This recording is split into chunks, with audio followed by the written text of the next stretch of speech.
Hello everyone, आज हम start कर रहे हैं सर्कुलर मोशन पार्ट 1। जब भी कोई पार्टिकल सर्कुलर पाथ में घूमेगा तो हम कहेंगे कि वो सर्कुलर मोशन अंडरगो कर रहा है, ठीक है ना। It is undergoing circular motion. जब भी सर्कुलर मोशन को हमें डिस्क्राइब करना होता है, हम तीन वेरिएबल्स का सहारा लेते हैं, ठीक है।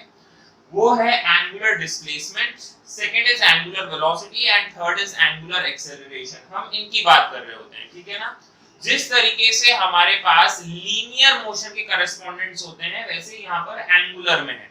वहां पर क्या क्या होता था, लीनियर डिस्प्लेसमेंट जिसे आप x से रिप्रेजेंट कर देते थे, है ना, या फिर डेल्टा r से, जो कि आपका डिस्प्लेसमेंट होता था डेल्टा r। और डेल्टा r क्या होता था, चेंज इन पोजीशन वेक्टर, ठीक है ना, चेंज इन पोजीशन वेक्टर। इसी तरीके से यहाँ हम एंगुलर डिस्प्लेसमेंट को भी डिफाइन करेंगे। I will take all these one by one, अपन इनको एक बार वन वन करके डिस्कस करेंगे। एंगुलर वेलोसिटी, जैसे वहां पर आपके पास लीनियर वेलोसिटी होती थी, यहाँ पर होती है एंगुलर वेलोसिटी। वहां आप उसे v से रिप्रेजेंट करते थे, यहाँ आप ओमेगा से चलेंगे।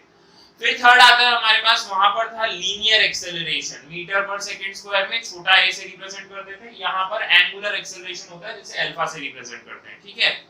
अब एक बात इंपॉर्टेंट है जो आपको याद रखनी है कि केवल और केवल सर्कुलर मोशन में ही हम इन एंगुलर वेरिएबल्स का यूज नहीं करते हैं।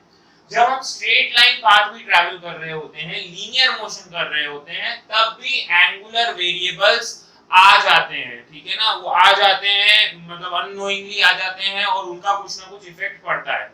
अब किस तरीके से हम लीनियर मोशन में एंगुलर वेरिएबल्स को लाते हैं वो समझिए। मान लीजिए कि एक कार है, ठीक है, एक कार है जो यहाँ से मूव करना स्टार्ट करती है, ठीक है। This is your origin.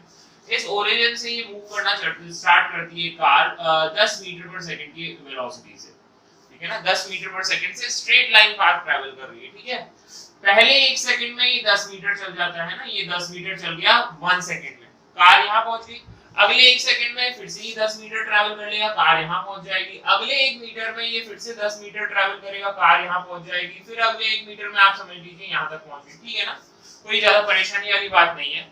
आप जमीन पे खड़े हैं इस पर्टिकुलर पॉइंट पे, ठीक है। You are the observer which is standing at this point, P पे कह देता हूं कि आप यहाँ खड़े हुए, ठीक है।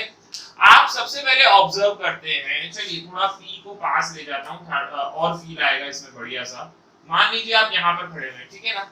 आप इस ओ पॉइंट से कार चलती हुई को देखते हैं। तो सबसे पहले जब 1 सेकंड बाद आप देखते हैं तो आपको अपनी गर्दन को देखो, पहले तो आपकी गर्दन एग्जैक्टली ऐसे वर्टिकल थी, है ना, मतलब इस डायरेक्शन में थी कि ओ पॉइंट बिल्कुल अपोजिट खड़ा हुआ है, ठीक है ना। ओ पॉइंट पे कार है, लेकिन जैसे कार यहाँ से यहाँ तक आ जाती है तो आपको अपनी गर्दन को घुमाना पड़ता है उस ऑब्जेक्ट को देखने के लिए। चाहे गर्दन नहीं घुमानी पड़े, आंखें तो घुमानी पड़ेगी उस डायरेक्शन में, है ना।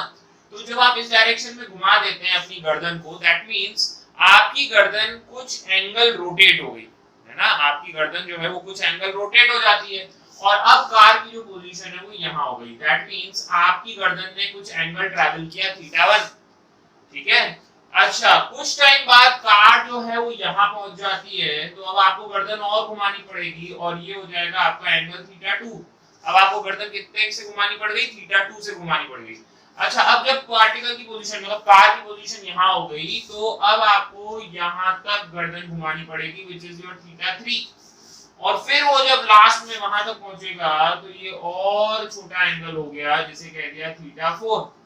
तो आप देख सकते हैं कि जैसे जैसे कार आपकी नजरों से दूर जाती चली जाएगी, आपको जो गर्दन घुमाने की रिक्वायरमेंट है वो कम होती चली जाती है ना। मतलब आपको ऐसे साफ पता चल रहा है कि θ1 जो है वो θ2 से बड़ा है, greater than θ3 and greater than θ4। That means जिस रेट से आपको अपनी गर्दन को घुमाना होगा, ठीक है ना, जिस रेट से आपको अपनी नजरों को घुमाना होगा, that is decreasing with respect to time. पहले बहुत ज्यादा एंगल आपको घुमाना पड़ा, फिर और कम एंगल, फिर और कम एंगल, कम एंगल। तो इस तरीके से हम कह सकते हैं कि यहाँ पर लीनियर मोशन कर रही है कार, बट जब आप एक अलग पॉइंट से इसे ऑब्जर्व करते हैं तो यहाँ पर एंगुलर वेरिएबल्स ऑटोमेटिकली अटैच हो जाते हैं, ठीक है ना। इसे हम कहते हैं, देखो यहाँ पर देखिए, जिस रेट से हम अपनी गर्दन घुमाएंगे उसे हम कहेंगे rate of change of angle with respect to time. इसमें कोई परेशानी थोड़ी है, rate of change of angle with respect to time. तो एंगल चेंज करने की रफ्तार जो है वो क्या होती चली जा रही है, घटती चली जा रही है। क्यों? पहले 1 सेकंड में ज्यादा एंगल घूमे, फिर अगले 1 सेकंड में कम एंगल घूमे। तो आप समझ रहे हैं, this is what the rate of change of this theta is actually the angular displacement. इसी को हम एंगुलर डिस्प्लेसमेंट कहेंगे आगे जाके, थीटा को यहाँ पर लिखा हुआ भी है, इसको समझाऊंगा मैं। और rate of change of angle with respect to time, इसी को ही हम एंगुलर वेलोसिटी कहते हैं। ठीक है, डिस्प्लेसमेंट अपॉन टाइम क्या होता है, वेलोसिटी तो होती है, तो ये एंगुलर डिस्प्लेसमेंट अपॉन टाइम क्या हो जाएगा, ये एंगुलर वेलोसिटी हो जाएगी। तो एक्चुअली आपका जो ओमेगा है एंगुलर वेलोसिटी वो घटती जा रही है। अभी अगर आपको ये चीज ना समझ में आ रही हो तो भी आप रहने दें, क्योंकि मैं इन्हें अच्छे से डिटेल में अभी एक बार वर्णन करके एक्सप्लेन करूंगा। बट इतना आप देखिए कि आप लीनियर मोशन में चलते हुए भी क्या कर रहे हैं, किसी पॉइंट P से जब आप ऑब्जर्व करते हैं तो एंगुलर वेरिएबल्स आप अटैच कर सकते हैं। ठीक है, अब इसकी जरूरत ये है बच्चों की बहुत इससे बहुत इंपॉर्टेंट इंप्लीकेशंस होते हैं। ठीक है, तो पहली चीज तो आप ये समझ लें कि angular variables can be attached to linear motion as well. सबसे कॉमन एग्जांपल जो हम डे टू डे लाइफ में ऑब्जर्व करते हैं वो इसी बेसिस पे एक्सप्लेन होता है बच्चों। देखिए, मान लीजिए कि आप किसी ट्रेन में ट्रैवल कर रहे हैं। ठीक है, ट्रेन कह दीजिए, कार कह दीजिए, किसी में भी आप जब ट्रैवल कर रहे हैं तो आप सपोज इस पॉइंट पे थे। ठीक है, और यहाँ से जब आप देखते हैं तो यहाँ पर एक मैन खड़ा हुआ है। ठीक है, एक आदमी है, और यहाँ पर एक बहुत दूर में एक पेड़ है, ट्री है। ठीक है ना, आपकी गाड़ी जो है वो चल रही है किसी वी रफ्तार से, मान लो किसी वी रफ्तार से। तो कुछ टाइम बाद क्या होगा कि आपकी गाड़ी यहाँ पहुंच जाएगी बच्चों, आपकी गाड़ी जो है वो तो यहाँ पहुंच जाएगी, मैन तो पीछे रह गया, ट्री भी पीछे रह गया। ठीक है ना, इतना आपको समझ में आ जाना चाहिए। इसका मतलब है ध्यान से समझना कि अगर आपकी गाड़ी यहाँ आगे चली गई तो आपको क्या लगेगा कि मैन पीछे चला गया, आपको लगेगा कि भैया मैन पीछे छूट गया। तो उसने कितनी, भाई उसने भी तो डिस्टेंस vt ट्रैवल किया होगा, और ट्री ने भी डिस्टेंस कितना ट्रैवल कर लिया, vt, मतलब विद रिस्पेक्ट टू कार, है ना। कार जब यहाँ आ जाएगी तो आफ्टर टी टाइम के बाद जो है कार यहाँ पे पहुंचती है। ठीक है ना, अगर कार यहाँ पे पहुंचती है तो मैन कितना पीछे रह जाएगा, vt डिस्टेंस, ट्री कितना पीछे रह जाएगा, vt डिस्टेंस। अगर आप कार में बैठे हुए तो आपको तो लगेगा कि मैन और ट्री पीछे गए, है ना। तो इस तरीके से ये उनकी नई पोजीशंस हो गई। तो देखिए, अगर मैं यहाँ पॉइंट P पे अब यहाँ पर खड़ा हूँ तो मैन को देखने के लिए मुझे इतना एंगल अपनी गर्दन को घुमाना पड़ेगा, लेकिन अगर ट्री यहाँ पर है तो ट्री को देखने के लिए मुझे कितना एंगल घुमाना पड़ेगा, कम एंगल, θ2 स्मॉल, है ना। यहाँ पर आप देख सकते हैं कि θ2 की वैल्यू जो है वो θ1 से कम है, तो इसका मतलब आपको कम गर्दन घुमानी पड़ी। तो मेन मोटी बात जो मैं यहाँ बताना चाह रहा हूँ वो ये है कि आप जब देखते हैं ना कि बिल्कुल पास वाला जो मैन है, या फिर कई बार होता है ना कोई इलेक्ट्रिक पोल गुजर जाता है, तो जो पास की चीजें हैं वो बड़ी तेजी से गुजरती हैं, लेकिन जो दूर खड़ी हुई चीज होती है ना वो आपको लगता है यार बहुत धीरे आगे बढ़ रही है। क्या ऐसा आपने ऑब्जर्व किया? बिल्कुल ऑब्जर्व किया। ठीक है, कोई पहाड़ी हो, कोई दूर खड़ा कोई ट्री हो, या कुछ भी चांद वगैरह भी हो कभी, है ना, तो आपको ऐसा लगता है कि यार ये लोग तो हिल ही नहीं रही है, चल ही नहीं रही है, या फिर बहुत स्लोली जो है वो आगे बढ़ रहे हैं। तो उन्हें ऑब्जर्व करते रहने के लिए आपको अपनी गर्दन को ज्यादा घुमाने की जरूरत नहीं होती है, वहां पर जो एंगल है वो कम ट्रेस होता है। तो आप समझ रहे हैं एक बात को कि it actually depends upon the observation point. Angular variables में एक चीज बहुत इंपॉर्टेंट है कि ऑब्जर्वेशन पॉइंट मैटर्स, है ना। जब ऑब्जर्वेशन पॉइंट के रिस्पेक्ट में हमें एंगल देखना होता है तो position of the observation point actually matters. ठीक है ना, जैसे यहाँ पर था तो देखिए क्या होता है कि नियर बाय ऑब्जेक्ट तो बहुत तुरंत निकल जाता है बाहर, है ना, मतलब उसको देखने के लिए आपको बहुत तेजी से यूं घूमना पड़ेगा। लेकिन what about this distant object? Distant object के लिए एंगल ट्रेस जो है वो बहुत छोटा होता है, तो हम बहुत धीरे जो है एंगल बदलता हुआ देख पाते हैं। ठीक है, तो दिस एक्सप्लेन्स कि हमें यहाँ पर क्या है कि ज्यादा एंगल घूमने की कब जरूरत पड़ती है और कब। तो मेन बात जो मोटे रूप से यही है कि आपको कितना एंगल रोटेट करना पड़ता है अपनी गर्दन को, अपने आप को, अपनी आंखों को, कि आप उस ऑब्जेक्ट की नई पोजीशन को देख पाएं। ठीक है, this angle will be large if the object is situated very close to the observation point, and this angle will be small if the point is far away from the observation point। जो object है वो observation point से बहुत दूर हो। ठीक है, तो ये थोड़ा बहुत अभी मैंने आपको बस एक इंपॉर्टेंस बताई है कि जब हम लीनियर पाथ भी चल रहे हैं तब भी एंगुलर वेरिएबल्स किस तरीके से इंपॉर्टेंट होते हैं। ठीक है, तो आप सोचिए पूरे चैप्टर में जो स्टफ है वो बहुत इंपॉर्टेंट है और बहुत इंटरेस्टिंग है।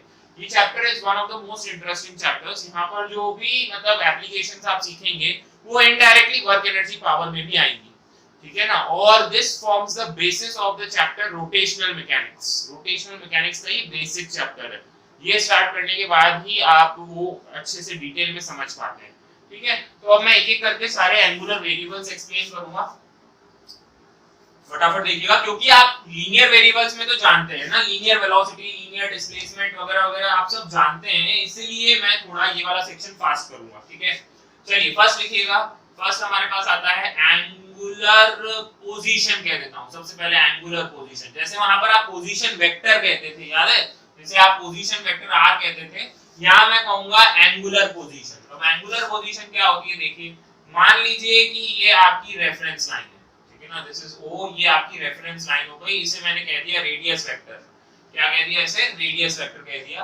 और आपका पार्टिकल किसी भी टाइम t पे यहां पर है, पॉइंट p पे। ठीक है, दैट मींस ये अगर रेफरेंस लाइन है, इसे मैंने कह दिया this is the reference line, तो रेफरेंस लाइन से आपका जो पार्टिकल है वो कितना एंगल चला हुआ है, थीटा एंगल चला हुआ है, तो theta is known as the angular position with respect to the reference line. Reference line के रिस्पेक्ट में आपका जो पार्टिकल है वो थीटा एंगल पे है, तो इसे थीटा को क्या क्या कहा जाएगा, हम क्या कहेंगे, एंगुलर पोजीशन कहेंगे। ठीक है ना, कोई टफ चीज नहीं बता रहा हूं मैं, है ना। This is known as radius vector, इसे रेडियस वेक्टर कह दीजिए, व्हिच इज लाइक दिस, है ना, जो सेंटर से सर्कल के किसी भी पॉइंट को जोड़ दे वो रेडियस वेक्टर हो गया। ठीक है, अच्छा और देखिए सपोज अब ये जो पार्टिकल है, मान लीजिए जो पहले यहाँ पर था, ये रहा आपका रेडियस वेक्टर। ठीक है ना, ये छोड़िए, अब आपका पार्टिकल किसी पॉइंट P पे था यहाँ पर, मेकिंग सम एंगल θ1, है ना, वो कुछ θ1 एंगल पे था, और मान लीजिए कुछ टाइम बाद जो है पार्टिकल Q पॉइंट पे पहुंच जाता है, सच दैट यहां से यहां तक का जो एंगल है वो θ2 है ना, यहां से यहां तक का जो एंगल है वो θ2 है।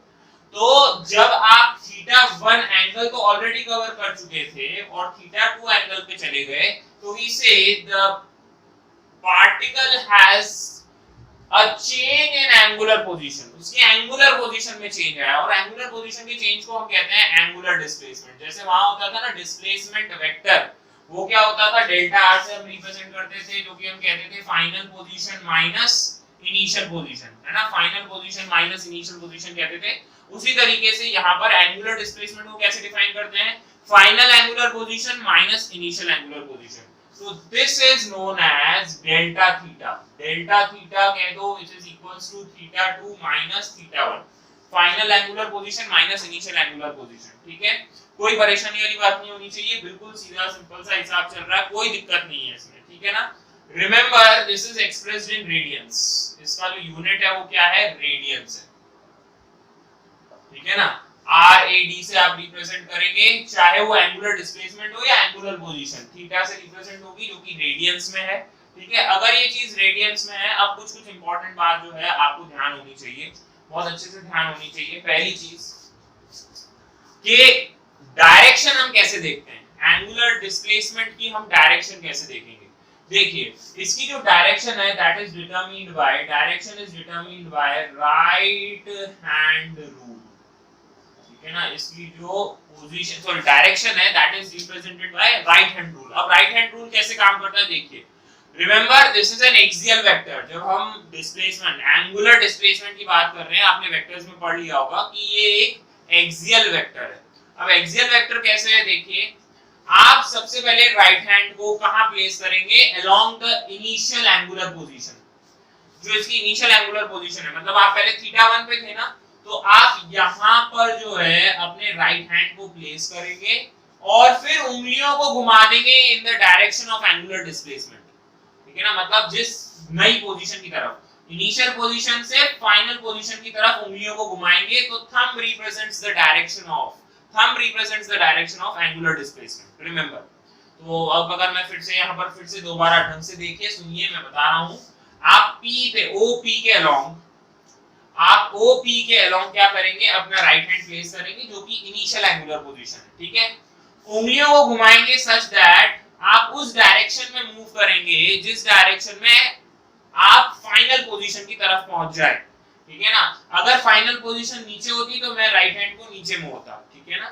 तो अगर आप O से P की तरफ अपने राइट हैंड को रखते हैं और फिर डेल्टा थीटा की तरफ आप उंगलियों को कर्ल करते हैं, तो ये वाली जो डायरेक्शन है ना, दिस थंब जो है इस आउटवर्ड डायरेक्शन में पॉइंट करेगा, तो वो एंगुलर डिस्प्लेसमेंट की डायरेक्शन होगी। तो यहाँ पर जो एंगुलर डिस्प्लेसमेंट की जो डायरेक्शन है, आप ध्यान से समझिएगा, एंगुलर डिस्प्लेसमेंट जो डेल्टा थीटा की डायरेक्शन है वो क्या है, आउटवर्ड्स है।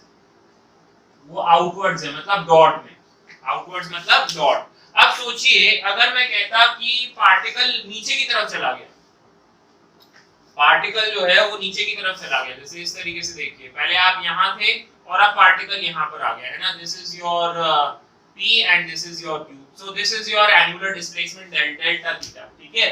तो अब सबसे पहले तो आप राइट हैंड को यहाँ रखें, ठीक है, और अब उंगलियां घुमानी है नीचे की तरफ। अब नीचे की तरफ यूं तो घूमेंगी नहीं, तो आप इस तरीके से रखें और उंगलियों को कर्ल कर दें डाउनवर्ड डायरेक्शन में। तो थंब जो है वो इनवर्ड रिप्रेजेंट कर रहा है, तो इनवर्ड अगर थंब जा रहा है तो डेल्टा थीटा की जो डायरेक्शन है वो हो जाएगी इनवर्ड्स। अब यहाँ इनवर्ड्स में हो जाएगा क्रॉस में, ठीक है ना। तो इन जनरल आप देखिए, अगर आप एंटी क्लॉकवाइज चलते हैं, अगर आपका एंगुलर डिस्प्लेसमेंट एंटी क्लॉकवाइज है, देखो एंटी क्लॉकवाइज, तो एंटी क्लॉकवाइज जो है वो आ जाएगा आपका डॉट में, और अगर आप क्लॉकवाइज एंगल रोटेट करते हैं तो क्लॉकवाइज आ जाता है क्रॉस में, है ना। देखो यहाँ अगर आप क्लॉकवाइज चलेंगे, क्लॉकवाइज में क्रॉस में, एंटी क्लॉकवाइज डॉट में। और ये बच्चे कन्वेंशन होता है, बाय डिफॉल्ट एंटी क्लॉकवाइज को हम पॉजिटिव मानते हुए चलते हैं, ठीक है ना। तो बाय डिफॉल्ट जो है जब आप कैलकुलेशंस करेंगे, आगे मैं बताऊंगा, जब एंटी क्लॉकवाइज एंगल्स होते हैं हम उसे पॉजिटिव मानते हैं ना, इस डायरेक्शन में। आपने ट्रिग्नोमेट्री में भी पढ़ लिया होगा, एंटी क्लॉकवाइज को हम पॉजिटिव ले लेते हैं और क्लॉकवाइज को हम कैसा लेते हैं, नेगेटिव लेते हैं, ठीक है ना। इतना आपको पता हो जाना चाहिए। तो this is what we call as the angular displacement, ठीक है। अच्छा, एक सिंपल सी बात और बताता हूं, अगर आप वन कंप्लीट रोटेशन कर लेते हैं, अगर आपने एक कंप्लीट रोटेशन कर लिया, तो जहां पर थे वहीं पर लौट के वापस आ जाएंगे, है ना। तो अगर मैं पूछ लूं कि जब आप एक पूरा कंप्लीट एंगल चल के आ गए हैं, तो डिस्प्लेसमेंट कितना होता है ऑब्जेक्ट का, डिस्प्लेसमेंट। ये सिंपल, जब मैं केवल डिस्प्लेसमेंट बोलता हूं तो मैं लीनियर डिस्प्लेसमेंट की बात कर रहा होता हूं, तो लीनियर डिस्प्लेसमेंट तो हो जाएगा 0। अगर मैं पूछूं कि एंगुलर डिस्प्लेसमेंट कितना हुआ, तो क्या एंगुलर डिस्प्लेसमेंट भी 0 हुआ, नहीं हुआ।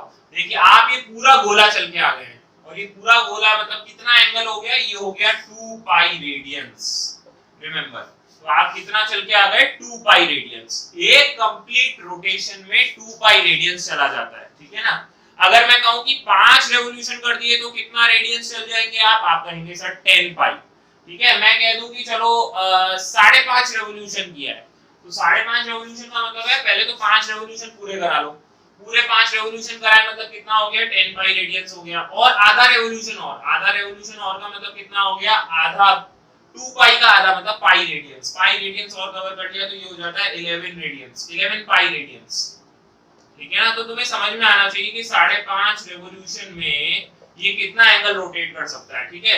मैं कहता हूं 5/4 मतलब इतने रेवोल्यूशन में कितना एंगल ट्रेस करेगा, कितना एंगुलर डिस्प्लेसमेंट होगा। तो 5 का मतलब 10 पाई हो गया, और 1/4 ऑफ 2 पाई मतलब π/2 और जोड़ दोगे, है ना। तो कितना हो जाएगा 10 पाई प्लस π/2, इतना एंगल जो है एंगुलर डिस्प्लेसमेंट हुआ होगा। छोटी मोटी बातें हैं, मैं उम्मीद करता हूं कि आपको समझ में आ जानी चाहिए, ठीक है ना। तो अब देखिए एक और बात बता देते हैं अब इसी में ही, कि मान लीजिए कि आपने कुछ थीटा एंगल चला है, ठीक है ना। अब देखो डेल्टा थीटा बार बार नहीं लिखा जाता है, थीटा से ही रिप्रेजेंट कर देंगे हम एंगुलर डिस्प्लेसमेंट को, है ना। Angular displacement will be simply represented by theta itself, ठीक है। तो मान लेता हूं कि पार्टिकल जो है वो थीटा एंगल ट्रेस करता है यहां से यहां तक, है ना, यहां से यहां तक जो है वो थीटा एंगल ट्रेस करता है, and r is the radius, ठीक है, कोई परेशानी वाली बात नहीं है। अगर एक कंप्लीट रेवोल्यूशन की बात करूं, कंप्लीट रोटेशन कह दो या कंप्लीट रेवोल्यूशन कह दो, तो वन कंप्लीट रेवोल्यूशन में कितना एंगल चल लेता है, ध्यान से समझिएगा, 2 पाई रेडियंस चल लेता है, पूरा घूम जाता है, और इसमें लीनियर डिस्प्लेसमेंट कितना करता है वो 2 पाई, मतलब डिस्टेंस कितना चल जाता है, डिस्प्लेसमेंट नहीं कह रहा हूं, डिस्टेंस कितना चल जाएगा, पेरीमीटर के अलोंग चल जाएगा पूरा, एक कंप्लीट चक्कर में वो 2 पाई आर चल जाएगा, है ना। अगर मैं कहूं कि 1 रेडियन में कितना चलेगा, तो आप कह देंगे सर 2 पाई आर अपॉन 2 पाई चल लेगा, इतना दूरी चल लेगा। और अगर मैं कह दूं थीटा एंगल में कितना चलेगा, तो आप कहेंगे कि सर ये हो जाएगा 2 pi R divided by 2 pi multiplied by theta. कोई दिक्कत वाली बात थोड़ी है। तो देखो 2 पाई से 2 पाई कैंसिल हो गया, ये बना r थीटा। ठीक है, अब ये r थीटा क्या है, this is the distance travelled, मतलब अगर आप पूरा चल लेते हैं तो 2 पाई चलते हैं, अगर यूनिट एंगल चलते हैं तो केवल r चलते हैं, और अगर थीटा एंगल चलते हैं तो अब आप कितनी आर्क लेंथ ट्रैवल करेंगे, l, ये वो है। So L is equals to R into theta. L is known as the arc length. इसे arc length कहा जाता है। क्या कहा जाता है, arc की लेंथ। तो थीटा बराबर होता है L by R। ये इंपॉर्टेंट है, तुमने मैथ्स में भी पढ़ा होगा कि ये थीटा किसके बराबर होता है, arc length divided by radius. तो ये भी याद रखो इसे, है ना, theta equals to L by R होता है। So arc length divided by radius gives you the angular displacement itself. तो इतना भी तुम्हें पता हो, ठीक है। डायरेक्शन में बता चुका हूं, राइट हैंड रूल से देखते हैं, कोई परेशानी वाली बात नहीं होनी चाहिए। चलो नेक्स्ट आता है अपने पास, जो सेकंड चीज थी वो है angular velocity. Next is second point डाल लीजिएगा, एंगुलर वेलोसिटी के बारे में। ठीक है, जब हम एंगुलर वेलोसिटी ओमेगा की बात कर रहे हैं, now we are talking of the term angular velocity. तो एंगुलर वेलोसिटी क्या होता है, सिंपल सी बात है कि जब हम लीनियर वेलोसिटी डिफाइन कर रहे होते थे तो हम ये देखते थे कि लीनियर डिस्प्लेसमेंट कितना तेजी से बदल रहा है with respect to time. Rate of change of linear displacement with respect to time was known as linear velocity.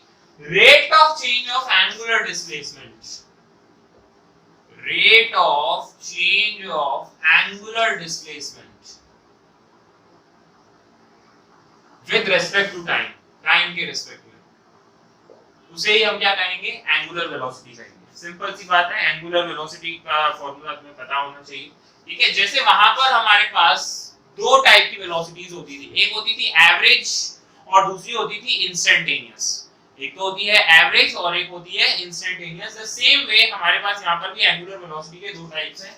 Angular velocity पहली तो डिफाइन की गई एवरेज एंगुलर वेलोसिटी, ठीक है ना, एवरेज एंगुलर वेलोसिटी। तो एवरेज एंगुलर वेलोसिटी को हमने सिंपल सा ऐसे डिफाइन किया कि total change in angular displacement omega average, average omega को हमने डिफाइन किया total change in displacement upon total time taken, total change in angular displacement upon total time taken. तो ये आप सिंपल सा ऐसे करेंगे, theta final minus theta initial upon जितना टोटल टाइम लिया, खत्म बात। सिंपल कि मैंने कहा कि भाई सपोज इतना थीटा डिस्प्लेसमेंट किया है delta theta delta T time में, है ना, तो आप यहां से यहां तक का एवरेज निकाल लेते हैं, एवरेज निकाल लेते हैं, ठीक है ना। तो this is your average angular velocity. हो सकता है इस बीच जो है एंगुलर रफ्तार बढ़ी हो घटी हो जो भी हुआ हो, बट जब हम एवरेज की बात करेंगे तो इनिशियल पोजीशन देखेंगे, फाइनल पोजीशन देखेंगे, दैट्स इट, ठीक है। और हमारे पास एक और चीज आती है इंस्टेंटेनियस,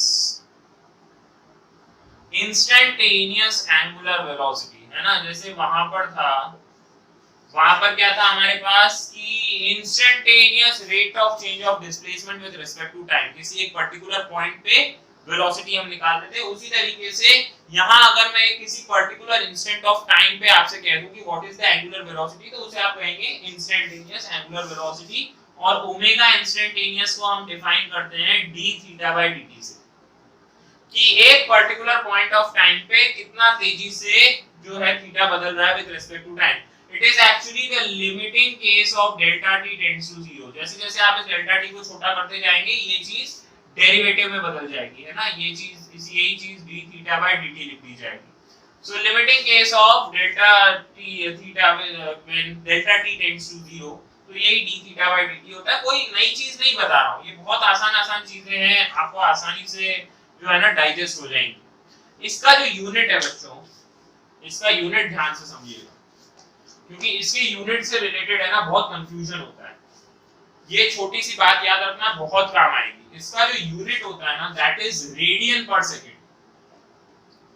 इसका जो यूनिट होता है दैट इज रेडियन पर सेकंड, रेडियन पर सेकंड ऐसे लिखा हुआ मिलेगा आपको। अगर किसी भी चीज का यूनिट रेडियन पर सेकंड नहीं है ना बच्चों, तो वो ओमेगा नहीं है, ठीक है, वो ओमेगा नहीं है। फिर हो सकता है आपको उसे ओमेगा में कन्वर्ट करना पड़ जाए, ठीक है। देखो मैं आपको छोटी छोटी बात और बता दे रहा हूँ। आपको फ्रीक्वेंसी तो पता ही होगा, है ना। फ्रीक्वेंसी क्या होता है? Frequency is 1 upon time period, frequency is 1 upon time period, fine, आप जानते हैं, ये आप 9th क्लास से पढ़ते हुए आ रहे हैं, ठीक है। ओमेगा जो होता है ना वो होता है 2 पाई एफ, इसे कहते हैं फ्रीक्वेंसी, इसे कहते हैं एंगुलर फ्रीक्वेंसी, है ना। This is your frequency and this is your angular frequency, ये एंगुलर फ्रीक्वेंसी होती है, ठीक है ना। और अब यहाँ पर हम इसे एंगुलर वेलोसिटी से भी रिप्रेजेंट करेंगे, है ना। देखो ये 2 पाई तो हो गया रेडियंस, ये होता है 2 पाई तो हो गया रेडियंस, और टाइम इस फ्रीक्वेंसी को 1 अपॉन टी लिखोगे तो ये रेडियन पर सेकंड में ही एक्सप्रेस हो जाता है, ठीक है ना। तो ये छोटी मोटी बातें हैं जो आप दिमाग में रखें। फ्रीक्वेंसी का जो यूनिट होता है ना वो तो हर्ट्ज होता है, फ्रीक्वेंसी का यूनिट हर्ट्ज होता है। अब कभी-कभी आपको ये टर्म्स में भी एंगुलर फ्रीक्वेंसी बताने की, एंगुलर वेलोसिटी बताने की कोशिश की जाएगी। कौन से शब्द यूज होते हैं सुनो। पहले यूज हो सकता है आरपीएस, है ना, ये चीज यूज होती है, दिस इज रेवोल्यूशंस पर सेकंड या रोटेशंस पर सेकंड।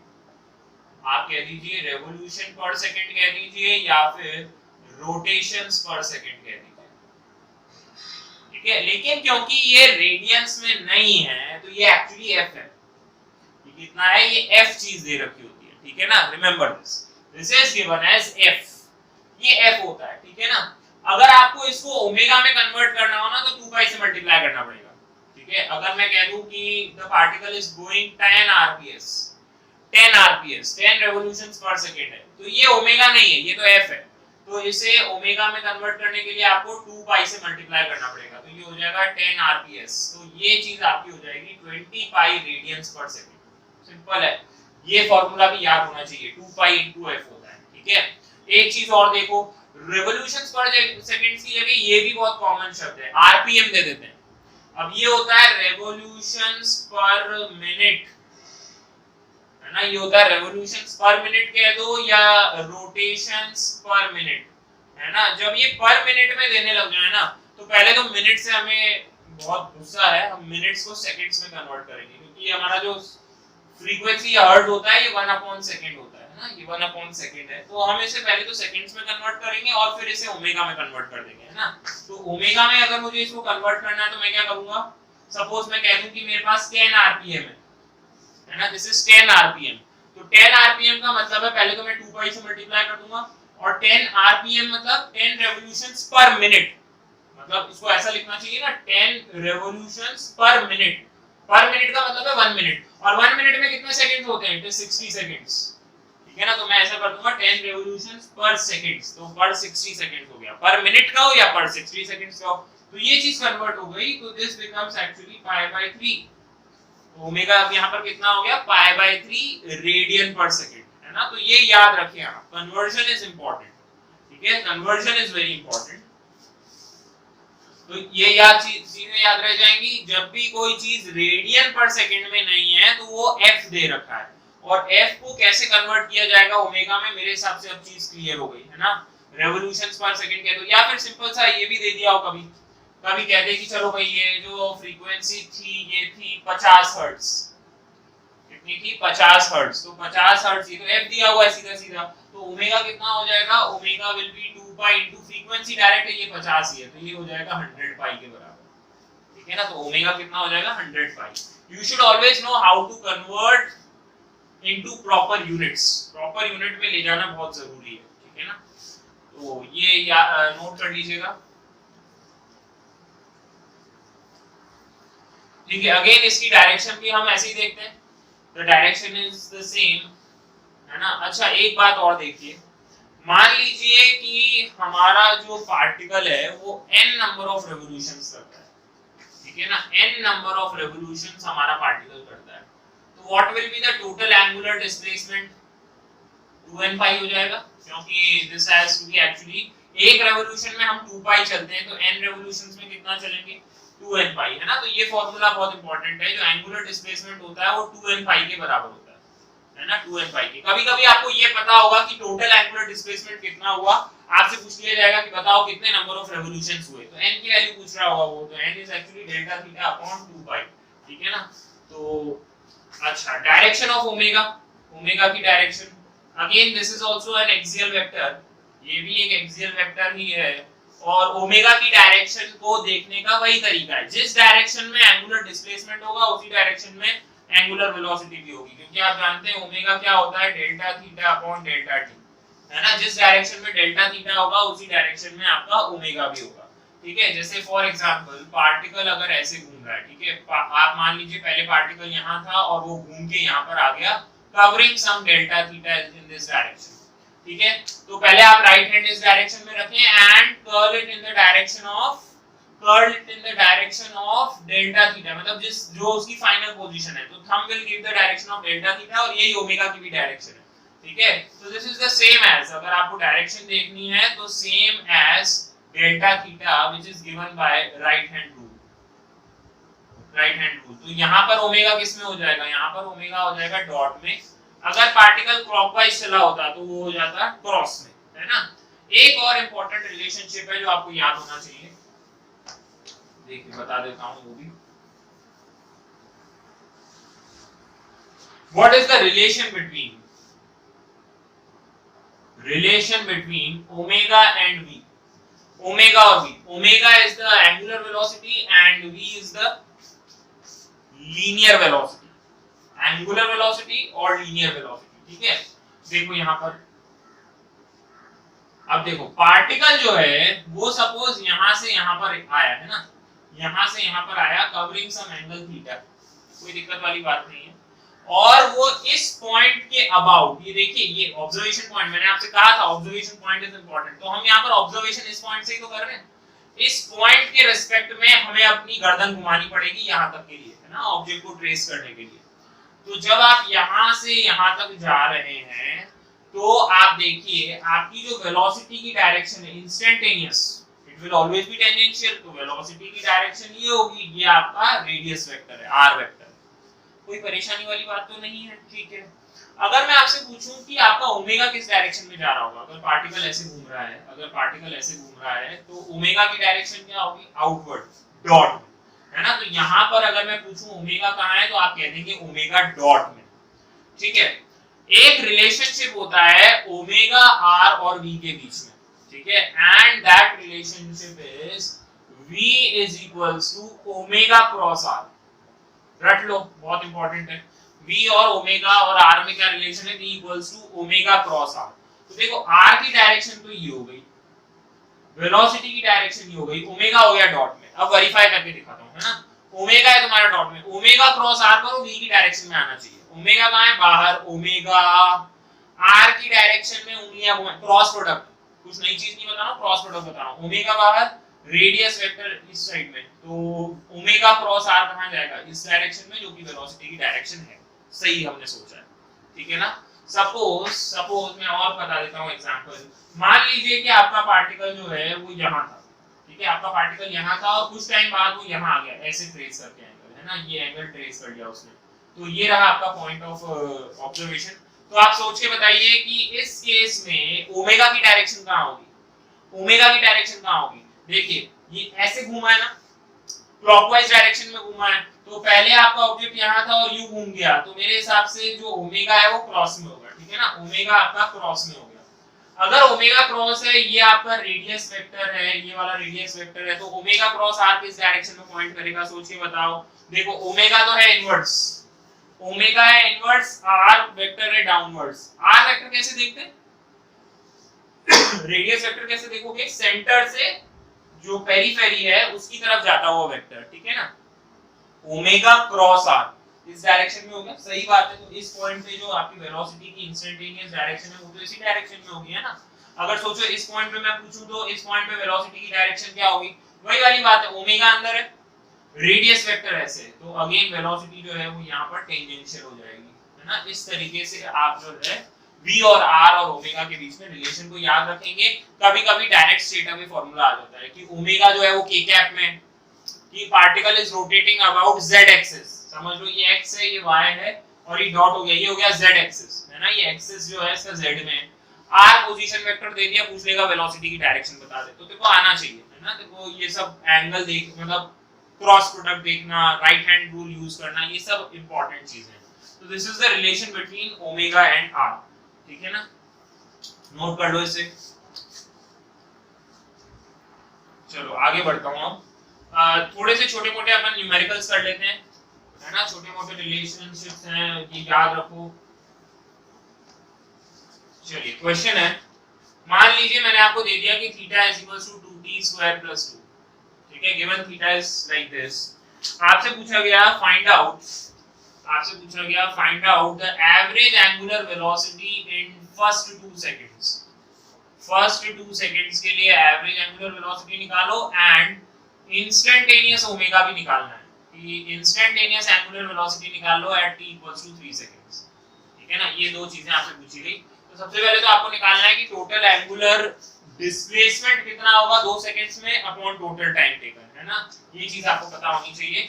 तो फर्स्ट 2 सेकंड्स मतलब t इक्वल्स टू 0 पे थीटा क्या रहा होगा, t इक्वल्स टू 0 पे इनिशियल पोजीशन आ जाएगी व्हिच इज 0 + 2 रेडियंस। अच्छा t इक्वल्स टू 2 सेकंड्स पे थीटा कितना हो जाएगा, 2 * 2 का square + 2, this is 4 * 8 + 2, this becomes 10 radians, ठीक है। तो what is the change in angular position, angular position में कितना चेंज आया, 10 - 2 इज 8 रेडियंस का चेंज आ गया। और अगर मैं पूछूं ओमेगा एवरेज कितना हो जाएगा, तो total angular displacement upon total time taken which is 8 radian divided by 2 second, तो दिस इज 4 रेडियन पर सेकंड। कितना आ जाएगा एंगुलर वेलोसिटी एवरेज वाली, वो आ जाएगी 4 रेडियन पर सेकंड। और इंस्टेंटेनियस भी पूछा है बच्चों, तो इंस्टेंटेनियस कैसे निकालोगे, इंस्टेंटेनियस एंगुलर वेलोसिटी निकालने के लिए हमें सिंपल सी एक ही चीज समझ में आनी चाहिए कि हम इसका डिफरेंशिएशन कर सकते हैं। d θ/dt होता है, ये क्या होता है d θ/dt, तो आप डिफरेंशिएट कर दीजिए, कितना आ जाएगा 4t + 0। तो दिस इज हाउ मच आपसे पूछा है t = 3 के लिए।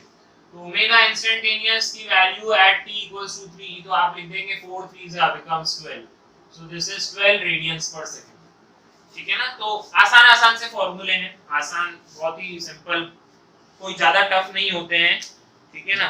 अच्छा कन्वर्सली अगर कभी मैं आपको ओमेगा के लिए कुछ रिलेशनशिप दे दूं, मान लो omega is given as k * t, suppose कुछ भी दे दिया, मैंने आपसे पूछ लिया थीटा निकाल दो, तो आपको पता है ओमेगा को क्या लिख सकते हो आप, d θ/dt लिख सकते हो।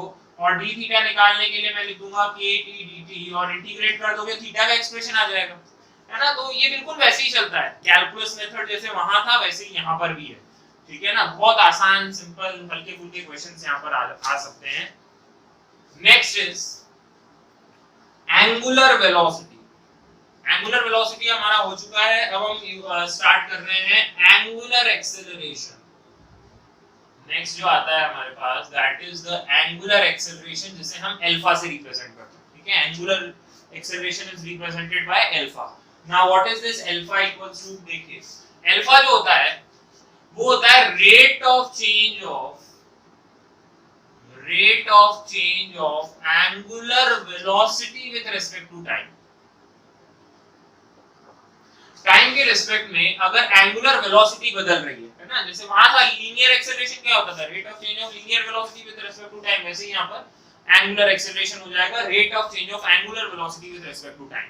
अगेन दो टाइप के अल्फा आते हैं, मतलब आप समझ लो कि एक तो जब सर्कल में आप घूम रहे हैं तो आपका ओमेगा फिक्स हो या फिर ओमेगा वेरिएबल हो, ठीक है ना। ओमेगा वेरिएबल होने का क्या मतलब है कि पार्टिकल या तो स्पीड अप कर रहा होगा या स्पीड डाउन कर रहा होगा, ठीक है ना। मैंने अभी आपको एक रिलेशनशिप बताया था, v बराबर क्या होता है ओमेगा क्रॉस r होता है, ठीक है। इसका जो स्केलर फॉर्म है, अगर इन दोनों के बीच में 90 डिग्री का एंगल है तो इनके बीच का जो स्केलर रिलेशनशिप है वो हमें ऐसे याद होता है, v = ओमेगा, रट लो, ये भी इंपॉर्टेंट है, ठीक है ना, v = ओमेगा * r। लेकिन ये रिलेशन इतना भी आसान नहीं है, इसमें भी बहुत कॉम्प्लेक्सिटीज हैं। जैसे जैसे समय बीतेगा आपको समझ में आती जाएंगी कि क्या टेक्निकलिटीज हैं इसमें, but as of now scalar form आप v = ओमेगा r की फॉर्म में याद रखें, ठीक है ना। अगर मैं कह रहा हूं कि ओमेगा चेंज हो रहा है, अगर आपका सर्कल फिक्स्ड है ना, सर्कल आपका फिक्स्ड है और रेडियस आपका फिक्स्ड है, सर्कल फिक्स होने का मतलब कि रेडियस फिक्स्ड है, r की वैल्यू फिक्स्ड है, तो अगर ओमेगा चेंज होगा हर इंस्टेंट पे, अब सोचिए अगर ओमेगा बदल रहा हो तो वेलोसिटी भी बदल जाएगी, और जहां-जहां वेलोसिटी बदलेगी बच्चों वहां एक्सेलरेशन तो आएगा। तो now this is what we are talking about angular acceleration. जब एंगुलर रफ्तार में चेंज हो तब v भी चेंज हो जाएगा और पार्टिकल जो है वो एक्सेलरेट करेगा। हम दो टाइप के एंगुलर एक्सेलरेशन की बात कर रहे होते हैं, एक होता है एवरेज अल्फा।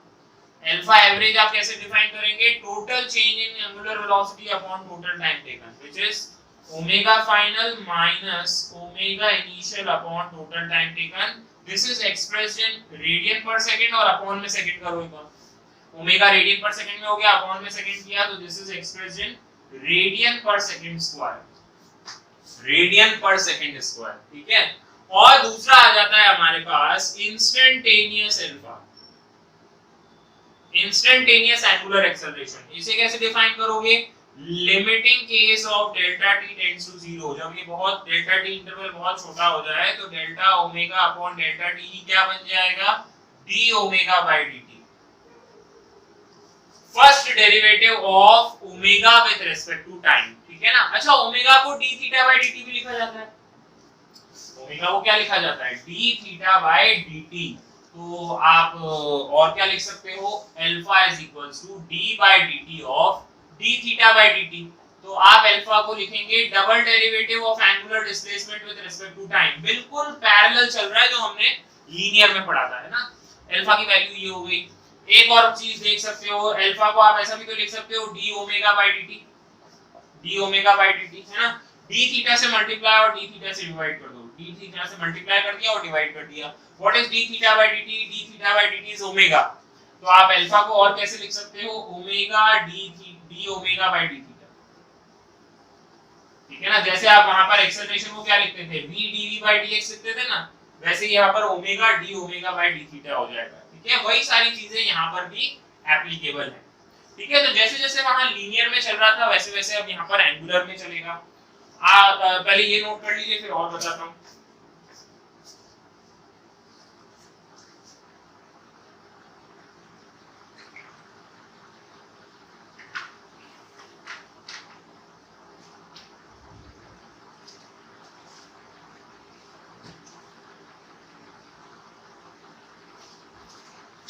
चलो नेक्स्ट देखते हैं।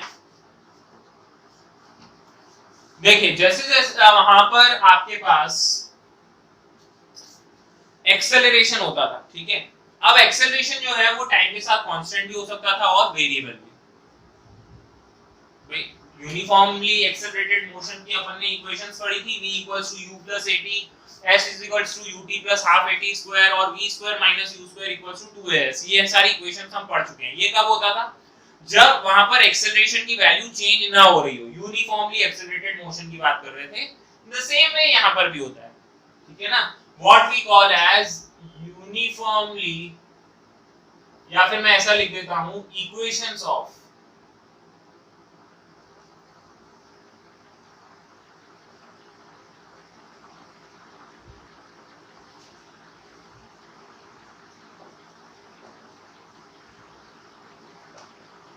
ठीक है। इक्वेशंस ऑफ, जब हम सर्कुलर मोशन में यूनिफॉर्म की बात कर रहे होते हैं तब यूनिफॉर्म सर्कुलर मोशन कहते हैं उसे। ये कब मैंने कह दिया, जब अल्फा की वैल्यू क्या है, कांस्टेंट है। अल्फा की वैल्यू को मैंने क्या कह दिया कि कांस्टेंट है, ठीक है। यूनिफॉर्मली एक्सेलरेटेड सर्कुलर मोशन, ठीक है। अल्फा की वैल्यू जब कांस्टेंट होगी बिल्कुल वैसा ही सीन हो जाएगा जैसे v = u + at लिखते थे। यहां पर मैं लिखूंगा फाइनल वेलोसिटी को लिखते हैं ओमेगा, इनिशियल को हम रिप्रेजेंट करते हैं ओमेगा नॉट से।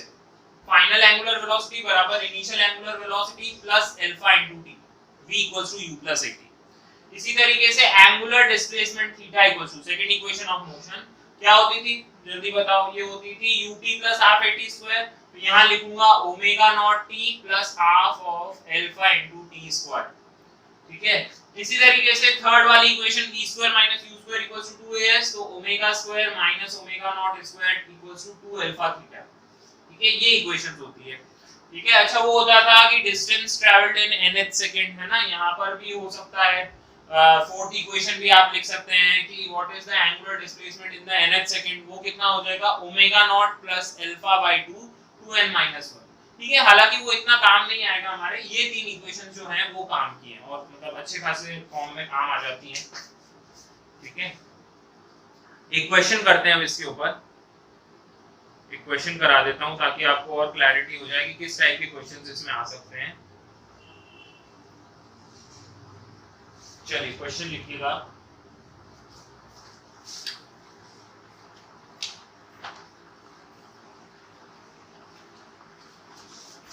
चलिए क्वेश्चन कुछ ऐसा है कि particle is having angular velocity. Question है a particle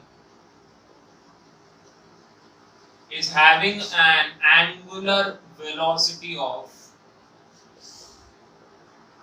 10 radian per second. 10 radian per second इसका angular velocity है and is given an angular acceleration of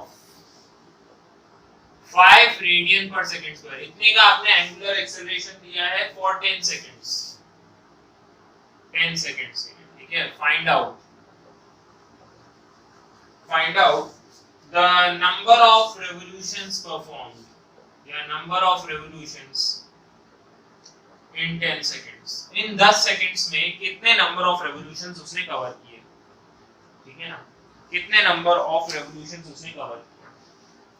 चलिए देखिए सिंपल है, 10 सेकंड में के लिए उसको अल्फा दिया गया, एंगुलर वेलोसिटी इनिशियल इतनी थी, तो क्या मैं ये निकाल सकता हूँ कि टोटल एंगुलर डिस्प्लेसमेंट कितना हुआ होगा। Second equation omega naught T plus half alpha T square, तो थीटा जो टोटल एंगुलर डिस्प्लेसमेंट उसने कवर किया होगा that is omega naught T plus half of alpha into T square. What is omega naught T, what is omega naught, this is 10, time कितना लगा 10 seconds, plus half alpha कितना है 5 और T square कर दो, ठीक है ना, तो ये बन जाएगा 100 प्लस ये बना 250, so this becomes 350 radians। इतना एंगुलर डिस्प्लेसमेंट कवर कर लिया गया, 350 रेडियंस इतना, ठीक है। अब आप जानते हैं कि पार्टिकल अगर n रेवोल्यूशंस कर लेता है तो जो एंगुलर डिस्प्लेसमेंट होता है वो होता है 2 पाई मल्टीप्लाइड बाय n, क्योंकि एक रेवोल्यूशन में अगर 2 पाई चला है तो n रेवोल्यूशंस में 2 पाई n चलेगा, तो n की वैल्यू कितनी हो जाएगी थीटा अपॉन 2 पाई।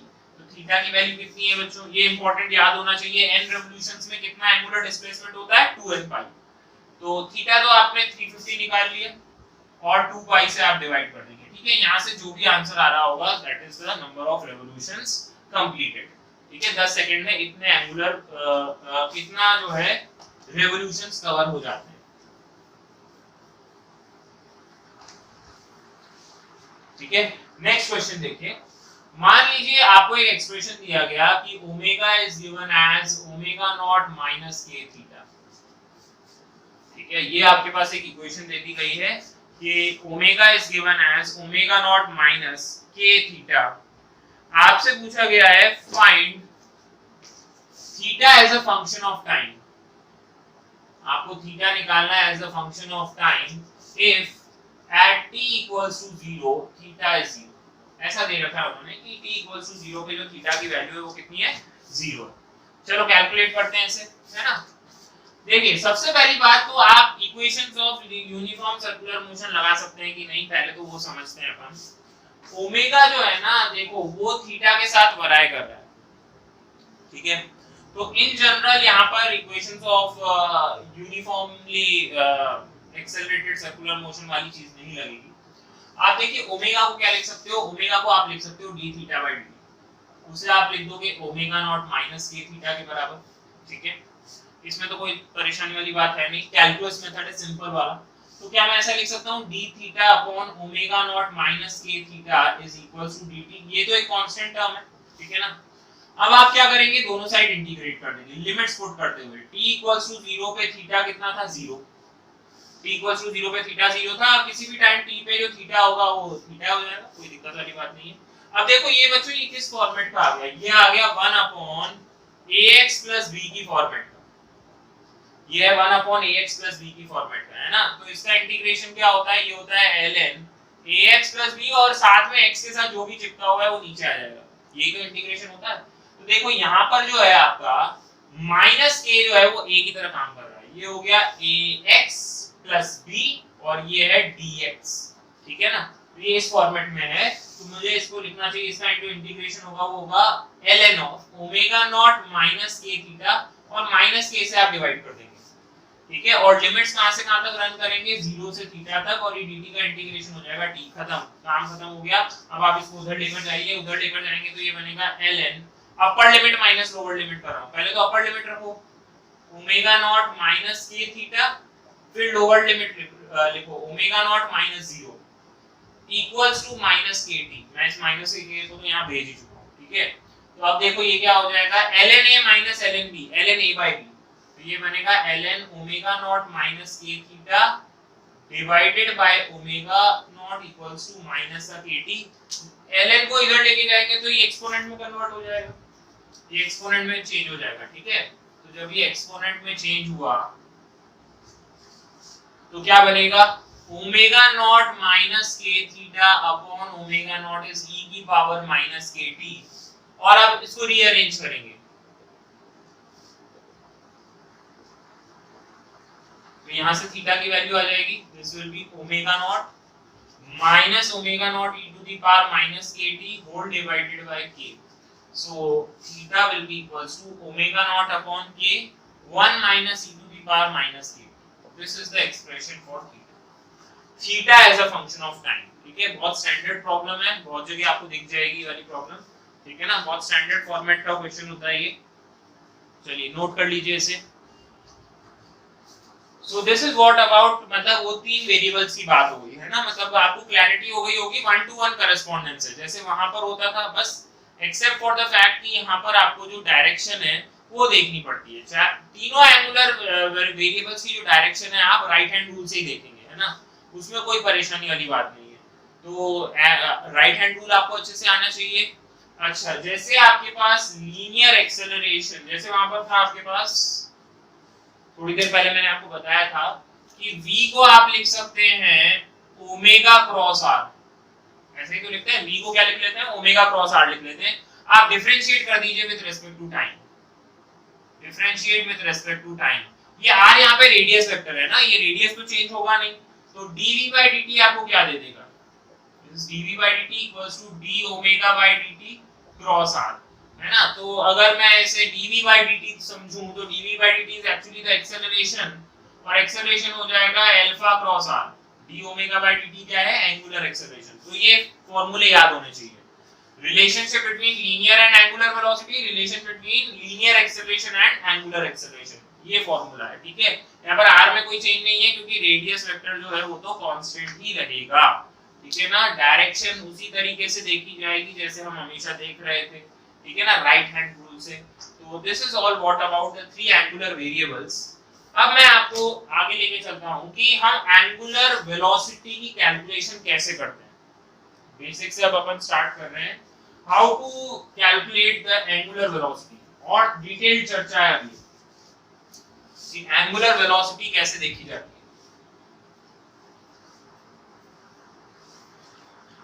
चलिए स्टार्ट कर रहा हूं मैं। Calculation of angular velocity.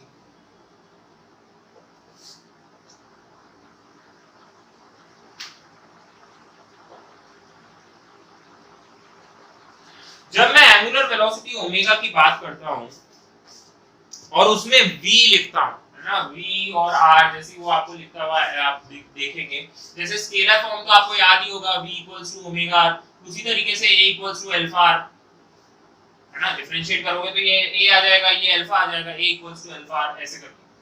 अगर मैं एक बात यहाँ पर समझता हूँ कि वेलोसिटी है यहाँ पर एक एक्सप्रेशन, तो ओमेगा क्या हो जाएगा, v बाय r हो जाएगा। सिंपल सा हमें तो यही समझ में आता है कि वेलोसिटी क्या हो जाएगा, ओमेगा क्या हो जाएगा, v बाय r हो जाएगा। लेकिन ये इतना सिंपल नहीं जितना हमें लगता है। क्यों सिंपल नहीं है, क्योंकि इट हैज सर्टेन कॉम्प्लिकेशंस, जो टेक्निकल टर्म्स है यहाँ पर। देखिए, मान लीजिए पार्टिकल ऐसा कहीं भी किसी भी कर्व्ड पाथ पे घूम रहा था, किसी भी कर्व्ड पाथ पे घूम रहा था, इस पॉइंट पे आपने देख लिया और इससे पूछ लिया, अरे भाई तेरी रफ्तार कहाँ है, तो ये कह देगा यहाँ पर वेलोसिटी की डायरेक्शन ये है, ठीक है, आपने कह दिया। और आप यहाँ पर पॉइंट P पे खड़े हैं, ठीक है, जो कि यहाँ से r दूरी पे, कितनी दूरी पे है, r दूरी पे, ठीक है, अच्छी बात है। अगर मैं इस पॉइंट पे टेंजेंट बनाता हूँ तो ये एंगल थीटा हो जाएगा, तो यहाँ पर इस वेलोसिटी के दो कंपोनेंट्स हो सकते हैं, एक हो जाएगा v cos थीटा, या रुकिए इसको अपन थीटा नहीं लेंगे, थोड़ा अच्छा डायग्राम बनाता हूँ, बड़ा डायग्राम बनाना चाहिए, इतना बड़ा तो खैर बोर्ड है नहीं, तो इसी को ही थोड़ा और अच्छे से बनाऊंगा। मान लीजिए इस पॉइंट पे आपने ऑब्जेक्ट को देखा, ठीक है ना, ये ऑब्जेक्ट था और ये रहा ऑब्जर्वेशन पॉइंट O, आप पॉइंट P पे थे, ठीक है ना। जब आपने ऑब्जर्वेशन पॉइंट से P को देखा तो वेलोसिटी सपोज इस डायरेक्शन में थी, वेलोसिटी वेक्टर कहां था, इस डायरेक्शन में।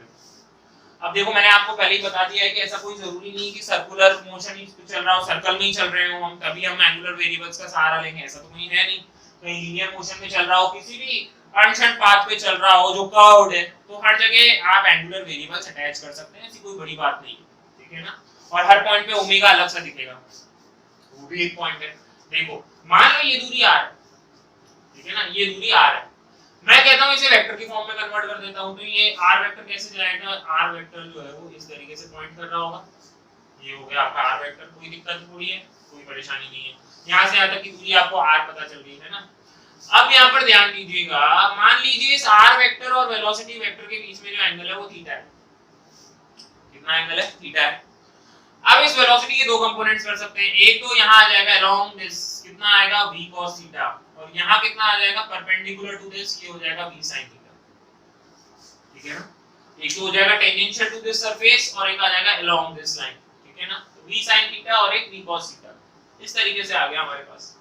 आप मुझे एक बात बताओ, जब पार्टिकल आगे चलता है, इस रफ्तार से चल रहा है, तो O पॉइंट पे बैठ के हमें गर्दन जो घुमानी पड़ेगी ऑब्जेक्ट को आगे देखने के लिए, वो किसके कारण घुमानी पड़ेगी। सोचो मैं अगर O पॉइंट पे बैठा हूं, तो क्या v cos थीटा के कारण मुझे अपनी गर्दन को घुमाने की जरूरत है, नहीं, v cos थीटा के कारण तो पार्टिकल ऐसे सीधा ऊपर जा रहा है, v cos थीटा के कारण तो पार्टिकल सीधा ऐसे ऊपर जा रहा है, तो वो थोड़ी अफेक्ट करेगा मेरी गर्दन को, मेरी गर्दन को अफेक्ट करेगा v sin थीटा, क्योंकि v sin थीटा से ही पार्टिकल इधर जाएगा, तो कुछ टाइम बाद में मान लेता हूं अगर ये v sin थीटा के इफेक्ट में यहां आ गया, तो मुझे मुंडी घुमानी पड़ी ना, अपना गर्दन को घुमानी पड़ी, कौन सी बात है, अपनी आंखों को घुमाना पड़ा, है ना, अपने आप को ही घुमा देना पड़ा कि भाई वहां तक मैं एडजस्ट कर पाऊं। तो इसका मतलब है कि यहां पर एंगल घुमाने का काम या एंगुलर डिस्प्लेसमेंट प्रोड्यूस करने का काम किस वेलोसिटी के कारण हो रहा है, v sin थीटा के कारण।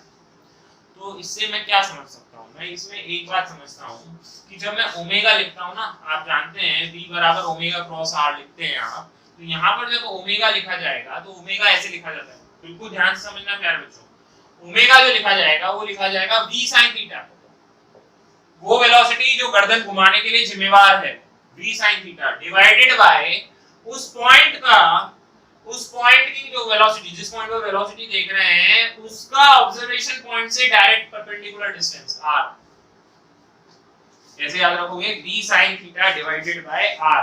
तो ये r क्या है, यहाँ पर इंपॉर्टेंट बात है, ये r क्या है, यहाँ पर ये ऑब्जर्वेशन पॉइंट की दूरी है उस पॉइंट से जहां पर वेलोसिटी देखी गई, तो v sin थीटा, इसे एक्चुअली हम ऐसे लिखते हैं, ओमेगा हो गया v perpendicular divided by r, ठीक है ना, जो वेलोसिटी r के परपेंडिकुलर हो, बहुत बढ़िया चीज है ये। तो r तो हो गया, आप डायरेक्ट उसी पॉइंट को उठा लेते हो, r से क्या करते हो कि उस पॉइंट को डायरेक्ट ज्वाइन कर देते हो ऑब्जर्वेशन पॉइंट से, और उसके परपेंडिकुलर जो रफ्तार है वो ले लो, वही आपकी v परपेंडिकुलर है, वही गर्दन घुमाने के काम आ रही है, तो एंगुलर वेलोसिटी उसी से डिफाइन होती है ना, कि एंगल घुमाना किसके कारण पड़ा, v sin थीटा के कारण घुमाना पड़ा ना, तो इसलिए v परपेंडिकुलर अपॉन r, हम इसे ऐसे डिफाइन करेंगे बच्चों, बहुत इंपॉर्टेंट है, याद रखना इसे, ठीक है ना। तो v परपेंडिकुलर अपॉन r, तो हम इसको ऐसे और अच्छे से अगर मैं लिखना चाहूं तो मैं इसे ऐसे लिखूंगा, एंगुलर वेलोसिटी, अभी एंगुलर वेलोसिटी किसकी है, ध्यान से सुनो, लिखते कैसे हैं इसे, एंगुलर वेलोसिटी p पॉइंट पे देखी गई विद रिस्पेक्ट टू o, बहुत इंपॉर्टेंट है, angular velocity at p with respect to o, किस पॉइंट के रिस्पेक्ट में, o is the observation point, है ना, तो o के अबाउट अपन को अपनी गर्दन घुमानी पड़ती है, तो ये वही पॉइंट है जिसके रिस्पेक्ट में गर्दन घुमानी पड़ी, o पॉइंट, तो इसे हम ऐसे लिखते हैं, component of velocity perpendicular to r, ठीक है ना, कंपोनेंट ऑफ वेलोसिटी जो कि r के परपेंडिकुलर है, और अपॉन में क्या लिखूंगा r, ये r है क्या, this is the direct distance between, ये होता है हमारा direct distance between the point, कौन सा पॉइंट P जो है अपना point P and observer O point पे जो ऑब्जर्वर, इन दोनों के बीच में डायरेक्ट दूरी देखनी होती है, ठीक है। एग्जांपल्स कराता हूं, उससे ज्यादा आपको समझ में आएगा, ज्यादा फील आएगा इसमें। देखिए क्वेश्चन देखते हैं, उससे ज्यादा समझ में आएगा हमें। मान लीजिए कि एक कार जो है वो 20 मीटर पर सेकंड की रफ्तार से चल रही है, कितने से चल रही है, 20 मीटर पर सेकंड से, ठीक है। आपका एक ऑब्जर्वेशन पॉइंट है O, ठीक है, जो कि यहाँ से मान लीजिए 3 मीटर की डिस्टेंस पे, ठीक है, यहाँ से 3 मीटर की डिस्टेंस पे आपसे कहा गया जब आपकी कार जो है वो इस पॉइंट पे आ जाए, पॉइंट डी पे आ जाए, जो कि यहाँ से 4 मीटर की दूरी पे है, तब बता दीजिए कि what will be the angular velocity of p with respect to O। Car की जो एंगुलर वेलोसिटी है, कार की एंगुलर वेलोसिटी, कार किस पॉइंट पे, p पे, इसलिए मैं कहूंगा omega of p with respect to observation point, तब आपको ओमेगा बताना है, ठीक है ना। मतलब कि जब कार यहां पर होगी तो O के रिस्पेक्ट में वो कितने एंगल पे घूमती हुई दिख रही होगी, इस पॉइंट के रिस्पेक्ट में तो वो घूम ही रही है ना, देखो पहले यहां पर थी फिर यहां चली गई, तो एंगल बदलता जा रहा है ना, तो O के रिस्पेक्ट में वो किस एंगल पे घूमती हुई दिखती है, ये पूछा गया। तो फार्मूला तो वही यूज होगा जो वहां लिखा हुआ है। अब कैसे यूज होगा देखिए, इसको यूज करने का तरीका क्या होता है, ये तो कांस्टेंट रफ्तार से बढ़ रही है आगे, ठीक है ना, ये हो गया 20 मीटर पर सेकंड। आप तो सबसे पहले इसको डायरेक्टली ज्वाइन कर दें, सबसे पहले तो डायरेक्टली ज्वाइन करें, ये 4 है, ये 3 है, ये 90 डिग्री है, तो ये एंगल कितना हो गया, tan थीटा बराबर 4/3 है ना, तो ये हो गया 53 डिग्री। ये बात थोड़ी समझ में आई होगी, ये आनी चाहिए भाई, ये कितना हो गया, tan थीटा 4/3, तो थीटा कितना हो जाएगा 53 डिग्री, ठीक है ना। अच्छा ये 53 डिग्री है, तो ये कितना हो गया, ये हो गया 37 डिग्री, ये 37 डिग्री है, तो ये भी 37 डिग्री है। इस 20 के दो कंपोनेंट करेंगे आप, यहाँ हो जाएगा 20 cos 37 और यहाँ हो जाएगा 20 sin 37, है ना। अच्छा ये वाला जो वेलोसिटी, ये तो इसके परपेंडिकुलर ही होगा, ऑब्वियस सी बात है ना, क्योंकि दो कंपोनेंट्स, तो इसको कंपोनेंट को तोड़ोगे तो ऐसे ही तो बनेंगे, ये 37 है, ये 90 है, तो ये 53 हो गया, ये 53 तो ये 37 वापस ये 90 हो गया, दो टुकड़ों में तोड़ दिया आपने। तो अब सिंपल सी बात है कि ये तो आपको एज इट इज पूरा r लेना होता है, ये r कितना हो गया 5 मीटर, है ना, ये 3 है, ये 4 है, तो ये 5 मीटर हो गया। तो अगर आपसे पूछा जाए कि omega of p with respect to O, तो आप क्या कहेंगे, रफ्तार कितनी हो गई, ये हो गया आपका v परपेंडिकुलर हो गया 20 * 3/5, 1 जा 4 जा, दिस इज 12 बाय रेडियस हो गया 5, तो ये हो गया दिस मेनी रेडियन पर सेकंड, दिस मेनी रेडियन पर सेकंड इज द आंसर। क्या तुम्हें ये चीज समझ में आ गई। अच्छा कोई ऐसा भी कह सकता है सर क्या दिक्कत है, सर ये तो 20 से u चल रहा है, ये हो गई हमारी वेलोसिटी, ये हो गया हमारा r, 20/3, गलत आंसर, गलत आंसर है ये, ठीक है ना। तुम्हें तो सबसे पहले जिस पॉइंट पे ओमेगा पूछा गया है ना, जिस पॉइंट पे पूछा गया है उस पॉइंट को O से डायरेक्टली ज्वाइन करें, r को ना छेड़ें, r को नहीं छेड़ना है, छेड़ना किसे, वेलोसिटी को छेड़ना है। ये रिमेंबर होना चाहिए बिल्कुल अच्छे से, at all times you should memorize it, okay. अब जैसे एक क्वेश्चन और मैं बताता हूं जहां पर बहुत भयंकर कंफ्यूजन हो सकता है तुम्हें और जिसमें तुम आर गलत ले सकते हो। देखो क्या, क्योंकि एक फीलिंग ऐसी आती है ना सर भाई आपको क्या लेना है सर, v और r एक दूसरे के परपेंडिकुलर होना चाहिए, नहीं ऐसा सीन नहीं है, हमें r को तो नहीं छेड़ना है, वेलोसिटी का कंपोनेंट करना है r के परपेंडिकुलर, ये चीज है। जैसे सपोज मैंने कह दिया कि यहां से 10 मीटर की दूरी पे ये एक ऑब्जेक्ट है जो ऐसे चल रहा है, स्ट्रेट परपेंडिकुलर ऐसे चल रहा है at 10 मीटर पर सेकंड, ठीक है, and this angle is 37 degrees, ये 37 डिग्रीज हो गया, ठीक है।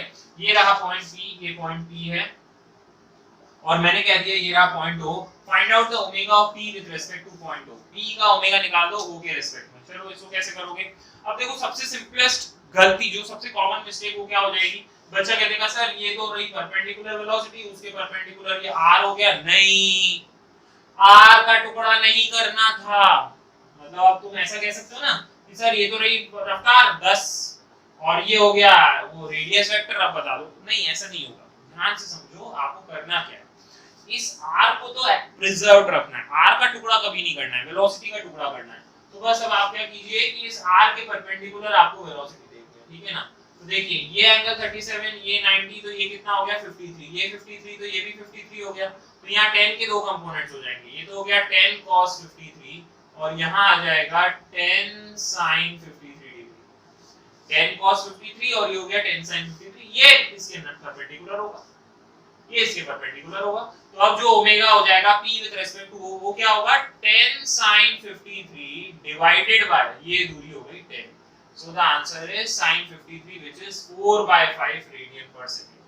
This is your answer. ये आंसर हुआ आपका, ठीक है ना। ये इतनी बात आपको समझ में आनी चाहिए। देखिए कई बार ऐसा होता है कि एक ही जगह जो हमारा ऑब्जर्वेशन पॉइंट है वो खुद भी चल रहा हो। अभी तो हम यही कह रहे थे ना कि ऑब्जर्वर अभी तक स्टेशनरी था और केवल पॉइंट P जो है वो चलता हुआ दिख रहा था, लेकिन कभी ऐसा सिनेरियो आ जाए कि ऑब्जर्वेशन पॉइंट भी चल रहा है और ऑब्जेक्ट भी चल रहा है, दोनों ही चल रहे हैं। फॉर एग्जांपल ये रहा मेरा A पॉइंट, ये रहा मेरा B पॉइंट, ठीक है ना। B जो है वो इस डायरेक्शन में चल रहा है, मान लो 10 मीटर पर सेकंड से चल रहा है एट 37 डिग्री एंगल, ठीक है। और A जो है मेरा इस डायरेक्शन में डाउनवर्ड डायरेक्शन में जा रहा है, मान लो it is going with some 10 meter पर सेकंड, ठीक है ना। दोनों ऐसे जा रहे हैं। अब मैंने आपसे पूछ दिया find out the omega of B with respect to A। B का ओमेगा निकाल लो A के रिस्पेक्ट में। चलो अब क्या करोगे, अब आप फंस गए, क्योंकि अब आप कहेंगे कि सर अभी तो दोनों चल रहे हैं, अब क्या करें। अब फिर वैसा काम नहीं कर सकते कि भाई सर इसके दो टुकड़े कर देंगे वेलोसिटी के, ये वाला कंपोनेंट तो फालतू हो जाएगा, ये वाला कुछ काम का। अच्छा ये दूरी ले लेते, कुछ ये दूरी ले लो, चलो 8 मीटर ले लो, है ना, ये होती है पीछे दूरी, तब भी नहीं कैलकुलेट होगा। अब आपको ऐसे में क्या करना होगा कि जब दोनों चीजें चल रही हों तब आप जानते हैं आपको क्या करना होता है, आपको एक को रोकना पड़ता है। और किसे रोकना होता है, जिसके रेस्पेक्ट में पूछा गया है उसे रोकना होता है। तो आप क्या करेंगे, ए को स्टॉप करेंगे। आपका तरीका क्या होगा, आप वही ओमेगा किसके रेस्पेक्ट में पूछा है, ए के रेस्पेक्ट में, तो ए रुका हुआ होना चाहिए। तो ए को स्टॉप करने के लिए आपको क्या करना पड़ेगा, उसे 10 ऊपर देना पड़ेगा। ए को अगर स्टॉप करना है तो आपको ए को ऊपर देना पड़ेगा 10, तभी तो ये 10 और 10 एक दूसरे को कैंसिल करेंगे। अच्छा ए को ऊपर 10 दिया तो इसको भी 10 दोगे, है ना। तो देखो ए आ जाएगा, शांत हो जाएगा, ए विल कम टू रेस्ट। और बी के पास ना बच्चों 2-3 रफ्तारें हो गई। कौन कौन सी हो गई, एक तो इस डायरेक्शन में हो गई 10 cos 37, यहां हो गई 10 cos 37। 10 cos 37 कितना होता है, 10 into 4/5 is 8। और एक इधर हो जाएगी 10 sin 37। What is 10 sin 37? It's 6। 10 sin 37 कितना होता है, 6 होता है, ठीक है। और एक ये 10 मीटर पर सेकंड, और यहां से जो आई ए को रोकने के कारण 10 इसको भी तो देनी पड़े, 10 ऊपर दे दी, ठीक है ना। और ये दूरी जो है वो 8 मीटर है। क्या आप समझ पा रहे हैं। अब यहाँ पर ए आ गया रेस्ट पे, तो v परपेंडिकुलर कितना हो गया, 6 + 10 16। तो ओमेगा जब मैं लिखूंगा तो क्या लिखूंगा, 16 v परपेंडिकुलर अपॉन दूरी कितनी है 8। तो the answer will be what, 2 radian पर सेकंड। इस 8 का तो कोई काम नहीं है ना, क्योंकि ये तो पैरेलल कंपोनेंट है। तो यहाँ पर अब आप देखिए कि ये रफ्तार आपने कौन सी निकाली है भाई, ये रिलेटिव है, ये ए के रिलेटिव है। तो एक्चुअली इस फॉर्मूले को थोड़ा सा और मॉडिफाई हमें करना चाहिए। It should be actually component of relative velocity perpendicular to R. ये वर्ड जुड़ जाएगा, अब रिलेटिव वेलोसिटी की बात करेंगे। So this is your complete formula. और ये मतलब ऐसा नहीं है कि मेरे को अभी से ध्यान आया, मुझे स्टार्टिंग से ध्यान था और आपको ये कांसेप्ट समझाना था, इसलिए इस फॉर्मूले को मिटाया नहीं। और तुम्हें यहाँ पर एक वर्ड और जोड़ना है। अब ये आपका फाइनल फॉर्मूला है जो आपको रटना है। क्या फॉर्मूला रटना है, component of relative velocity which is perpendicular to R divided by direct distance between the point and the observer. This is what the exact formula for omega is, है ना। आपको दूसरे ऑब्जेक्ट को रोकना पड़ता है, ठीक है। तो चलो आज के लिए अपन इतना काफी हो गया है, तो बाकी अपन नेक्स्ट लेक्चर में डिस्कस करेंगे। Thank you.